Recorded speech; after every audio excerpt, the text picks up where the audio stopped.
अर्थातच प्रसार माध्यमे हे लोकमताची जशी प्रतिमा बनवणारे असतात, तसेच ते निर्माण केलेल्या प्रतिमा उद्ध्वस्त देखील करू शकतात. किंबहुना प्रतिमा उद्ध्वस्त करण्याचे कामही माध्यमांद्वारेच होत असते. त्याप्रमाणे शासन किंवा सत्ताधारींची निर्मिती ज्याप्रमाणे प्रसार माध्यमे करीत असतात, त्याप्रमाणे सत्ताधारी शासनाला उद्ध्वस्त करण्याचे काम देखील तीच प्रसार माध्यमे करत असतात. माध्यमांच्या या शक्तीमुळेच माध्यम क्षेत्र ही लोकशाही समाज रचनेतील अत्यंत प्रभावी सत्ता झालेली आहे. कारण लोकांनी लोकांसाठी चालवलेले राज्य म्हणजे लोकशाही, अशी जी लोकशाही प्रणालीची प्राथमिक व्याख्या केली जाते, ही लोकशाही संपूर्ण जगात आदर्श मानली जाणारी लोकशाही प्रणाली आहे.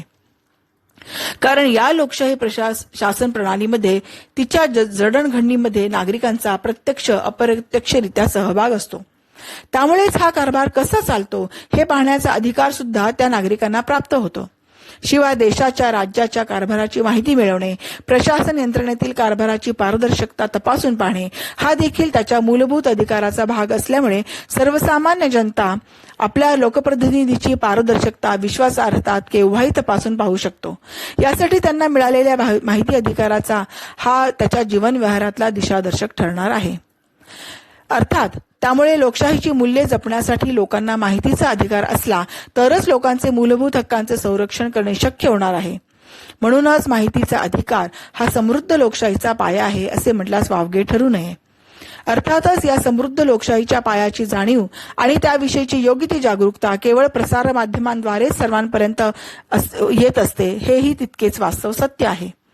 थोडक्यात माहितीचा अधिकार प्रदान केला गेल्यामुळे भारतीय प्रसार माध्यमांचे स्थान आणि नागरिकांचे मूलभूत हक्क यामध्ये माहितीच्या अधिकारामुळे लोकांच्या वर्तन व्यवहारात मोठ्या प्रमाणात सकारात्मक बदल झालेले असून सर्व नागरिकांचे मूलभूत हक्क अधिक मजबूत झालेले आहेत. लोकशाहीमध्ये लोकांना विविध प्रकारची माहिती मिळवणे, त्यावर स्वतःचे मत व्यक्त करणे, स्वतःच्या मतांचा, विचारांचा अभिव्यक्ती स्वातंत्र्याद्वारे प्रचार प्रसार करणे यासारख्या मूलभूत बाबींची प्राप्ती करून देणाऱ्या प्रसार माध्यमांनी लोकशाहीमध्ये महत्त्वाचे स्थान पटकाविले आहे.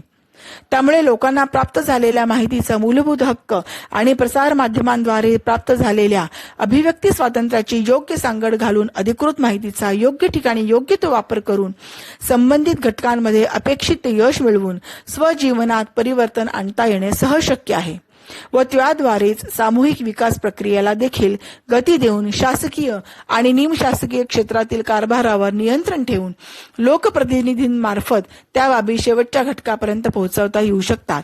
ही किमया फक्त लोकशाहीतील माहिती अधिकार व प्रसार माध्यमे यांच्यात आहे. या दोन्ही बाबी एकाच नाण्याच्या दोन बाजू असून त्या परस्परावलंबी आणि परस्पर पूरक असून आजच्या लोकशाहीतील जीवन व्यवहार आणि समाज विकासाच्या दृष्टीने आधुनिक युगातील साधने म्हणून प्रसार माध्यमांचे स्थान अद्वितीय आहे हे नक्कीच. लोकशाहीतील जीवन व्यवहाराला आणि वर्तन व्यवहाराला खऱ्या अर्थाने महत्त्व ते या माध्यमांमुळेच. म्हणून अशा माध्यमांच्या नीतिमूल्यांचे महत्त्व सांगताना जगदविख्यात पत्रकार वॉल्टर लिपमन म्हणतात की स्वतंत्र पत्रकारिता ही चंगळ नसून महान लोकशाही समाजाची गरज आहे.